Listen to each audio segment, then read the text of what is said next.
ನಮಸ್ಕಾರ, ಕನ್ನಡ ಒನ್ನಿಗೆ ಸ್ವಾಗತ. ನಾನು ಭಾಗ್ಯನಾರಾಯಣ ಬೊಗವರಪು. ಮಹಾಕುಂಭಮೇಳವನ್ನು ಜಗತ್ತಿನಲ್ಲಿ ಯಾರು ಯಾವುದೇ ಕಾರ್ಯಕ್ರಮವನ್ನು ಆಯೋಜನೆ ಮಾಡದ ಮಟ್ಟಕ್ಕೆ ನಾವು ಮಾಡಿದ್ದೀವಿ, ನಮ್ಮ ಸಾಧನೆಯನ್ನು ನೋಡಿ ಅಂತ ಉತ್ತರ ಪ್ರದೇಶದ ಸದನದಲ್ಲಿ ನಿಂತ್ಕೊಂಡು ಮುಖ್ಯಮಂತ್ರಿ ಯೋಗಿ ಆದಿತ್ಯನಾಥ್ ತಮ್ಮ ಬೆನ್ನನ್ನು ತಾವೇ ಚಪ್ಪರಿಸಿಕೊಳ್ಳುತ್ತಾ ಒಂದಷ್ಟು ವಿಚಾರಗಳನ್ನು ಹೇಳ್ತಾರೆ. ಏನೆಲ್ಲ ಲಾಭಗಳಾಗಿದೆ, ಉಪಯೋಗಗಳಾಗಿದೆ ಅಂತ ಹೇಳ್ತಾ ಒಂದು ವ್ಯಕ್ತಿಯ ಬಗ್ಗೆ ಅಲ್ಲಿ ಪ್ರಸ್ತಾಪ ಮಾಡ್ತಾರೆ. ಆ ವ್ಯಕ್ತಿ ಕುಂಭಮೇಳದ 45 ದಿನಗಳ ಅವಧಿಯಲ್ಲಿ 30 ಕೋಟಿ ರೂಪಾಯಿಗಳಷ್ಟು ದುಡಿಮೆಯನ್ನು ಮಾಡಿಕೊಂಡಿದ್ದಾನೆ. ಎಂತಹ ಸಾಧನೆ ನೋಡಿ, ಎಂತಹ ಅವಕಾಶ ಕೊಡ್ತು ಮಹಾಕುಂಭಮೇಳ ಅಂತ ಆದಿತ್ಯನಾಥ್ ಹೇಳ್ತಾರೆ. ಹಾಗೆ ಹೇಳ್ತಾ ಎಲ್ಲವನ್ನು ವಿವರಿಸ್ತಾರೆ. 30 ಕೋಟಿ ಅವನು ಹೇಗೆ ಬಂತು, ಅವನಿಗೆ ಏನು ಮಾಡ್ದ, ಅವನು ಆ ವ್ಯಕ್ತಿ ಯಾರು ಅಂತ ಹೇಳ್ತಾರೆ. ಆದರೆ ಅವನ ನಿಜ ಚರಿತ್ರೆ ಹೇಳ್ತೀನಿ ನಾನು. ಅವನು ಎಂಥ ರೌಡಿ ಶೀಟರ್, ಎಂತಹ ಮಾಫಿಯಾ ಗ್ಯಾಂಗ್ ನಡೆಸ್ತಾನೆ, ಅವನು ಹೇಗೆ ಕುಂಭಮೇಳದಲ್ಲಿ 30 ಕೋಟಿ ರೂಪಾಯಿಗಳನ್ನು ಅಷ್ಟು ಕಡಿಮೆ ಅವಧಿಯಲ್ಲಿ ಲೂಟಿ ಮಾಡ್ದ ಅನ್ನೋದನ್ನು ಸಹ ನಾನು ಮುಂದಕ್ಕೆ ಹೇಳ್ತೀನಿ. ಮೊದಲಿಗೆ ಆದಿತ್ಯನಾಥರ ಮಾತು ಏನಿತ್ತು. ಮಹಾಕುಂಭಮೇಳವನ್ನು ನಾವು ಯಶಸ್ವಿಯಾಗಿ ಆಯೋಜನೆ ಮಾಡಿದ್ದೀವಿ. ಸಾಕಷ್ಟು ಜನರಿಗೆ ಬೇರೆ ಬೇರೆ ರೀತಿಯಲ್ಲಿ ಅದು ಅನುಕೂಲ ಆಗಿದೆ. ರಾಜ್ಯಕ್ಕೆ ಲಕ್ಷಾಂತರ ಕೋಟಿ ರೂಪಾಯಿಗಳ ಆದಾಯ ಬಂದಿದೆ. ಅಲ್ಲಿಗೆ ಬಂದಂತಹ ಜನ, ಅಲ್ಲಿ ವ್ಯಾಪಾರ ಮಾಡಿದಂತಹ ಜನ ಎಲ್ರಿಗೂ ಸಹ ಅನುಕೂಲ ಆಗಿದೆ, ಲಾಭ ಆಗಿದೆ. ಅಷ್ಟೇ ಯಾಕೆ, ನೀವು ಈ ವ್ಯಕ್ತಿಯ ಉದಾಹರಣೆಯನ್ನು ನೋಡಿ. ಈ ವ್ಯಕ್ತಿ ಹತ್ರ 130 ದೋಣಿಗಳಿತ್ತು. ಆ 130 ದೋಣಿಗಳನ್ನು ಭಕ್ತರನ್ನು ಆ ಕಡೆಯಿಂದ ಈ ಕಡೆಗೆ ನದಿಯಲ್ಲಿ ಸಾಗಿಸುವ ಮೂಲಕ 30 ಕೋಟಿ ರೂಪಾಯಿಗಳನ್ನು ಲಾಭವಾಗಿ ಗಳಿಸಿದ್ದಾರೆ ಅವರು, ಅವರ ಕುಟುಂಬ ಸೇರಿಕೊಂಡು. ಎಂತಹ ಅದ್ಭುತ ಸಾಧನೆ ಅಂತ ಆದಿತ್ಯನಾಥ್ ಹೇಳ್ತಾರೆ. ಹೌದು, ಆ ವ್ಯಕ್ತಿಯ ಹತ್ರ 130 ದೋಣಿಗಳಿದ್ದಾವೆ. ಆತ ಒಂದು ಕಂಪನಿಯನ್ನು ನಡೆಸ್ತಾನೆ. ಯಾರು ಆತ? ಆ ವ್ಯಕ್ತಿಯ ಹೆಸರು ಏನು ಅಂತ ನೋಡಿದ್ರೆ ಪಿಂಟು ಮಹರಾ ಅನ್ನುವಂತಹ ವ್ಯಕ್ತಿ. ಅವನ ಹಿನ್ನೆಲೆ ಏನು, ಅವನೆಂತಹ ರೌಡಿ ಶೀಟರ್, ಏನೆಲ್ಲ ಕೇಸುಗಳಿದೆ, ಜೈಲಿಗೆ ಯಾಕೆ ಹೋಗಿದ್ದ, ಬೇಲಲ್ಲಿ ಹಾಕಿದ್ದಾನೆ ಎಲ್ಲ ಹೇಳ್ತೀನಿ.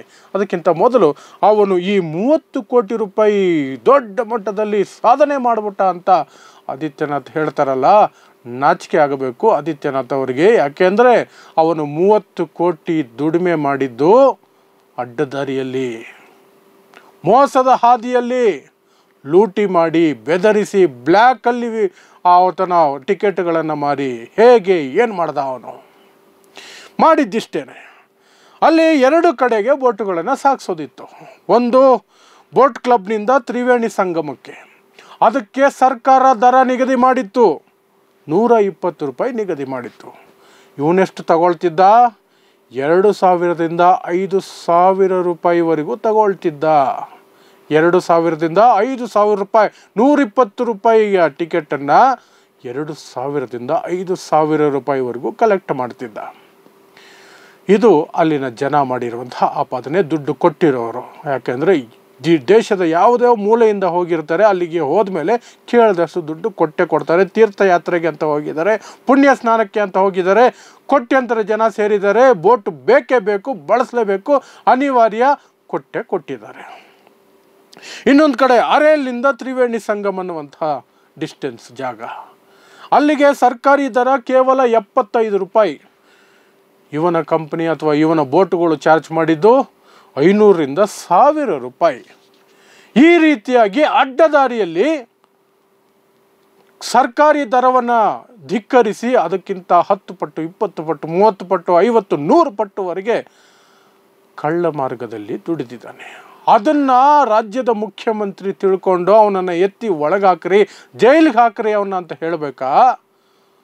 ಬಾ, ಎಷ್ಟು ಚೆನ್ನಾಗಿ ಮೋಸ ಮಾಡಿದ್ಯಾ, ಹೆಂಗೆ ಲೂಟಿ ಮಾಡಿದ್ಯಾ, ಶಬಾಷ್, 30 ಕೋಟಿ ದುಡ್ದು ಬಿಟ್ಟಿದ್ದಾನೆ ನೋಡ್ರಿ ಅಂತ ಹೊಗಳಬೇಕಾ? ನೀವೇ ಯೋಚನೆ ಮಾಡಿ. ಆದರೆ ಆದಿತ್ಯನಾಥ್ಗೆ ಅದು ಬೇಕಾಗಿರಲಿಲ್ಲ. ಜನ ಏನಾದರೂ ಅನುಭವಿಸ್ಕೊಂಡು ಸಾಯಲಿ. ಆದಿತ್ಯನಾಥ್ ಹೇಳಲಿಲ್ವಾ, ಅಲ್ಲಿ ಸಾವುಗಳ ಬಗ್ಗೆ ನಾವು ಹೆಚ್ಚು ಸುದ್ದಿ ಮಾಡೋಕ್ಕೆ ಹೋಗಲಿಲ್ಲ, ಕಾಲು ತೊಳಿತಿದ್ದು. ಯಾಕೆಂದರೆ ಬೇರೆ ಭಕ್ತರೆಲ್ಲ ಭಯಗೊಳ್ತಾರೆ. ಮಲದ ವೈರಸ್ ಇರುವುದು ಖಂಡಿತ ಇತ್ತು, ಆದರೆ ದೊಡ್ಡ ಪ್ರಮಾಣದಲ್ಲೇನೂ ಇರಲಿಲ್ಲ. ಇದೆಲ್ಲ ಕುಂಭಮೇಳ ಮುಗಿದ ಮೇಲೆ ಹೇಳ್ತಾ ಇರೋದು. ಕುಂಭಮೇಳದ ಸಂದರ್ಭದಲ್ಲಿ ಏನೂ ಆಗಿಲ್ಲ. ಕಾಲು ತೊಳಿತದಲ್ಲಿ ಸಣ್ಣ ಮಟ್ಟದ ಒಂದು ಇದಾಯಿತು, ಏನೋ ಒಂದಷ್ಟು ಜನ ಜೀವ ಬಿಟ್ಟರು, ಸಣ್ಣ ಪ್ರಮಾಣದಲ್ಲಿ ಅಂತ ಹೇಳಿತು. ಮಲದ ಅಂಶ ಅನ್ನುವಂಥದ್ದು ಇಲ್ಲವೇ ಇಲ್ಲ. ಸರ್ಕಾರಿ ಸಂಸ್ಥೆನೇ ಕೊಟ್ಟಿರುವಂತಹ ವರದಿ, ಅದೊಂದು ಸ್ಟುಪಿಡ್ ವರದಿ. ಬುದ್ಧಿ ಇಲ್ಲ, ಮತಿಗೇಡುಗಳು ಯಾರೋ ಕೂತ್ಕೊಂಡು ರಿಪೋರ್ಟ್ ಕೊಟ್ಟಿದ್ದಾರೆ, ಅದನ್ನು ಒಪ್ಪೋದಕ್ಕೆ ಸಾಧ್ಯನೇ ಇಲ್ಲ. ಆ ನೀರು ಸ್ನಾನಕ್ಕೆ ಮಾತ್ರ ಅಲ್ಲ, ಕುಡಿಯೋದಕ್ಕೂ ಸಹ ಅರ್ಹ ನೀರು, ಅಷ್ಟು ಶುದ್ಧವಾಗಿದೆ ಆ ನೀರು ಅಂತ ವಾದ ಮಾಡಿದರು. ಈಗ ಹೇಳ್ತಾರೆ ಮಲದ ವೈರಸ್ ಅಂಶ ಸ್ವಲ್ಪ ಮಟ್ಟದಲ್ಲಿ ಇತ್ತು. ಹೌದು, ಕಾಲು ತುಳಿತದಲ್ಲಿ ಅದನ್ನು ನಾವು ಮುಚ್ಚಿಡುವಂತಹ ಪ್ರಯತ್ನವನ್ನು ಮಾಡಿದ್ವಿ. ಯಾಕಂದರೆ ಬೇರೆ ಯಾತ್ರಾರ್ಥಿಗಳಿಗೆ ಭಯ ಆಗಲ್ವಾ, ನಮಗೆ ಬರಬೇಕಾಗಿರೋ ದುಡ್ಡು ಬರಲ್ವಲ್ಲ ಅನ್ನೋದು ಇಂಡೈರೆಕ್ಟಾಗಿ ಹೇಳೋದು. ಸರಿ, ಹಾಳಾಗೋಗ್ಲಿ. ಆದರೆ ಇಲ್ಲಿ ಒಬ್ಬ ರೌಡಿಸಮ್ ಮಾಡೋ ರೀತಿಯಲ್ಲಿ ಜನರಿಂದ ಲೂಟಿ ಮಾಡಿದ್ದಾನೆ. ಸರ್ಕಾರಿ ದರವನ್ನು ಧಿಕ್ಕರಿಸಿ ಅವನದೇ ಆದಂತಹ ಒಂದು ದರವನ್ನು ಫಿಕ್ಸ್ ಮಾಡಿ ಅವನ ಕುಟುಂಬ, ಅವನ ತಾಯಿಯೂ ಸೇರಿ, ಅದರ ತಾಯಿ ಸಹ ಗುತ್ತಿಗೆದಾರರು. ಉತ್ತರ ಪ್ರದೇಶ ಸರ್ಕಾರದಿಂದ ಸಾಕಷ್ಟು ಗುತ್ತಿಗೆಗಳನ್ನು ಪಡೆಯುವಂತಹ ಮಹಿಳೆ. ಅವರು ಸೇರಿಕೊಂಡು ಇಡೀ ಕುಟುಂಬ 30 ಕೋಟಿ ರೂಪಾಯಿಗಳನ್ನು ಲೂಟಿ ಮಾಡಿದೆ. ಗಳಿಸಿದ್ದಲ್ಲ ಅದು, ಆದಿತ್ಯನಾಥ್ ಹೇಳೋ ಹಾಗೆ ಗಳಿಸಿದ್ದಲ್ಲ, ಸಂಪಾದನೆ ಮಾಡಿದ್ದಲ್ಲ, ಲೂಟಿ ಮಾಡಿದ್ದು. ಜನರ ಪರಿಸ್ಥಿತಿಯನ್ನು, ಅವರ ಅನಿವಾರ್ಯತೆಯನ್ನು ಎನ್ಕ್ಯಾಶ್ ಮಾಡಿಕೊಂಡಿದ್ದು. ಆದರೆ ಅದನ್ನು ದೊಡ್ಡ ಸಾಧನೆ ಅಂತ ಇವರು ಸದನದಲ್ಲಿ ನಿಂತ್ಕೊಂಡು ಬಿಂಬಿಸೋಕ್ಕೆ ಪ್ರಯತ್ನ ಮಾಡ್ತಾರೆ. ಅದಕ್ಕಿಂತ ನಾಚಿಕೆಗೇಡು ಇನ್ನೊಂದಿಲ್ಲ. ಸರಿ, ಹಾಳಾಗೋಗ್ಲಿ, ಅದು ಬಿಡಿ. ಈಗ ಇನ್ನೊಂದು ಪಾರ್ಟಿಗೆ ಬರೋಣ. ಸರಿ, ಏನೋ ಆ ಸಂದರ್ಭದಲ್ಲಿ ರೇಟ್ ಜಾಸ್ತಿ ಮಾಡೋದು ಎಲ್ಲ ಇದ್ದಿದ್ದೆಪ್ಪ. ಈಗ ಬೆಂಗಳೂರಲ್ಲೂ ಒಂದು ಬಸ್ ಸ್ಟ್ಯಾಂಡ್ಗೆ ಹೋದರೆ 40 ರೂಪಾಯಿ ಕೂಲ್ ಡ್ರಿಂಕ್ಸ್ 45 ಅಂತಾರೆ. ಕೇಳಿದ್ರೆ ಪೂಲಿಂಗು ಏನೇನೋ ಕತೆ ಹೇಳ್ತಾರೆ. ಅಥವಾ ಇನ್ಯಾವುದೋ ಬಿಸ್ಕೆಟ್ ಪ್ಯಾಕೆಟು, ಇನ್ಯಾವುದೋ ವಸ್ತುಗಳು ತೊಗೊಂಡ್ರೆ MRPಗಿಂತ ಜಾಸ್ತಿ ತೊಗೊಳ್ತಾರೆ, ಸರ್ಕಾರಿ ದರಕ್ಕಿಂತ ಜಾಸ್ತಿ ತೊಗೊಳ್ತಾರೆ. ಯಾಕಂದರೆ ಜನ ಬಂದಿರ್ತಾರೆ, ಜನಕ್ಕೆ ಬೇಕು ಅಂತ. ಸರಿ, ಹಾಗಾದರೂ ಅರ್ಥ ಮಾಡ್ಕೊಳ್ಳೋಣ ಅಂತಂದರೆ ಮುಖ್ಯಮಂತ್ರಿ ಹೊಗಳುವ ಮಟ್ಟಕ್ಕೆ ಆ ವ್ಯಕ್ತಿಯನ್ನು ತೆಗೆದುಕೊಂಡು ಇಟ್ಟಿದ್ರೆ ಆ ವ್ಯಕ್ತಿಯ ಹಿನ್ನೆಲೆಯನ್ನು ನೋಡಿದ್ರೆ ನಮಗೆ ಹೇಸಿಗೆ ಹುಟ್ಟುತ್ತೆ. ಮತ್ತು ಅವನು ಎಂತಹ ರೌಡಿ ಮಾಫಿಯಾ ಅನ್ನೋದು ಅರ್ಥ ಆಗುತ್ತೆ. ಅವನ ಹಿಸ್ಟ್ರಿ ಏನು? ಅವನಿಗೆ ನೈನಿ ಅನ್ನುವಂತಹ ಪ್ರದೇಶದಲ್ಲಿರುವ ಪೊಲೀಸ್ ಠಾಣೆಯಲ್ಲಿ ರೌಡಿ ಶೀಟ್ ಇದೆ. ರೌಡಿ ಶೀಟರ್ ಅವನು. ಪಿಂಟು ಮಹ್ರಾ ಅನ್ನುವಂಥವನು ರೌಡಿ ಶೀಟರ್. ಅವನ ಮೇಲೆ ಕೊಲೆ ಯತ್ನ ಸೇರಿದಂತೆ 12ಕ್ಕೂ ಹೆಚ್ಚು ಗಂಭೀರವಾದ ಕ್ರಿಮಿನಲ್ ಕೇಸುಗಳಿದ್ದಾವೆ. 2020ರಲ್ಲಿ ಮಾಫಿಯಾಗಳ ಲಿಸ್ಟಲ್ಲಿ ಅವನ ಹೆಸರು ಸೇರಿಸಲಾಯಿತು, ಅದೇ ನೈನಿ ಅನ್ನುವಂತಹ ಪೊಲೀಸ್ ಠಾಣೆಯಲ್ಲಿ. ಡಬ್ಬಲ್ ಮರ್ಡರ್ ಕೇಸಲ್ಲಿ ಜೈಲಲ್ಲಿದ್ದ 6 ತಿಂಗಳ ಹಿಂದೆನೇ ಅವನಿಗೆ ಬೇಲ್ ಸಿಕ್ಕಿರೋದು. ಡಬ್ಬಲ್ ಮರ್ಡರ್ ಕೇಸಲ್ಲಿ ಅವನು ಜೈಲಲ್ಲಿರ್ತಾನೆ. ಈ ರೀತಿಯಾದಂತಹ ಹಿನ್ನೆಲೆ ಒಂದು. ರೌಡಿ ಶೀಟರಿಂದ ಹಿಡಿದು ಡಬ್ಬಲ್ ಮರ್ಡರ್ಗೆ ಜೈಲು ಹೋಗಿದ್ದಾನೆ. ಅವನಿಗೆ ಮಾಫಿಯಾ ಲಿಸ್ಟಲ್ಲಿ ಅವನ ಹೆಸರಿದೆ. ಇನ್ನೊಂದಷ್ಟು ಕೊಲೆ ಯತ್ನದ ಕೇಸುಗಳು, ಸಾಕಷ್ಟು ಕ್ರಿಮಿನಲ್ ಕೇಸಿದೆ.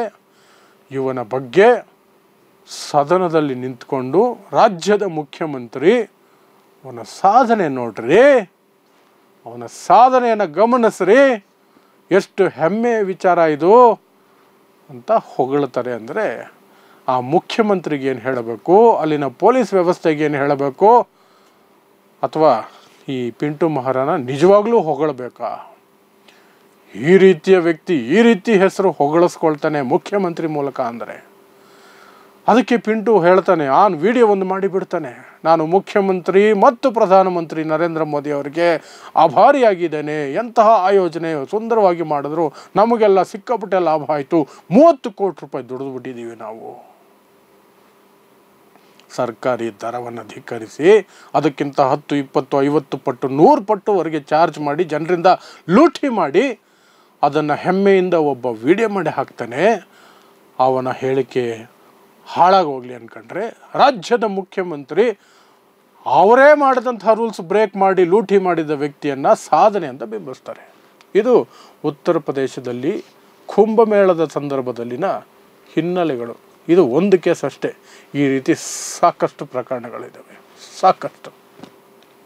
ಅಷ್ಟೇ. ನೋಡ್ತಾ ಇರಿ ಸಮಾಜಕ್ಕಾಗಿ ಕನ್ನಡ 1 ನ್ಯೂಸ್. ನಮಸ್ಕಾರ.